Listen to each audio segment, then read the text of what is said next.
this early, though. We start getting full manuscripts at the beginning of the 3rd century, around the year 200, 150, 170 years after Jesus' death. These are about 120 years after most of these books had been written. And we don't start getting numerous manuscripts until the 7th, 8th, or 9th centuries. And then we start getting lots of them, because then you've got monasteries where monks are spending their days copying manuscripts. And we have a lot of their manuscripts.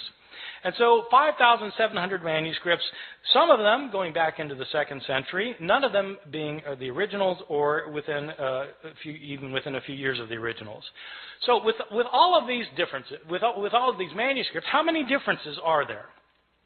Throughout the Middle Ages, it appears that the scholars didn't realize that there was a problem of not having the original text, or very few scholars realized that this was a problem. Even the scribes copying the text, they sometimes would realize there were differences in the manuscripts they were copying, but they didn't make a very big deal about it.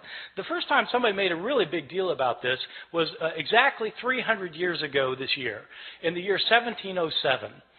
There was a scholar named John Mill at Oxford. I think he's unrelated to the Victorian John Stuart Mill. This John Mill was a scholar of the Bible, and he had spent 30 years looking at manuscripts of the New Testament.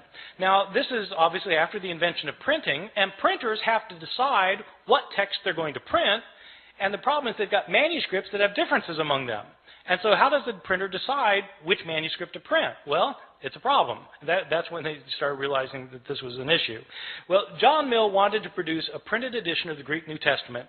He spent 30 years looking at the manuscripts available to him. He had available to him 100 manuscripts, approximately 100 manuscripts. And he printed up his edition of the Greek New Testament, in which he'd give a verse, and then at the bottom of the page he would indicate the places where the manuscripts differed from one another for that verse.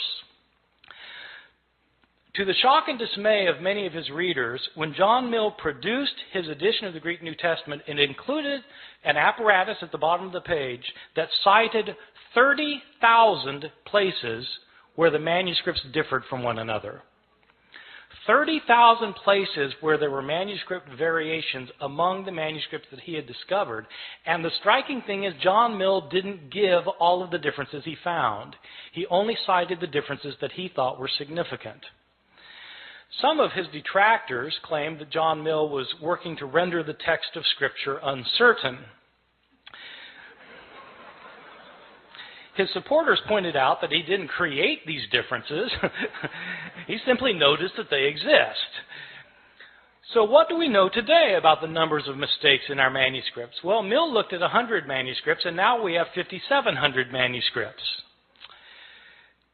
Nobody knows how many differences there are among the manuscripts that we now have, because nobody yet, even with the development of computer technologies, nobody has been able to add up all of the differences. Sometimes scholars guess that there may be a couple 100,000 differences. Some people say 300,000, some say 400,000. There are different guesses. The way I usually put it to my students is in comparative terms. There are more differences in our manuscripts than there are words in the New Testament. More differences in our manuscripts than there are words in the New Testament. Well, this obviously creates a problem. If you want to know what Mark actually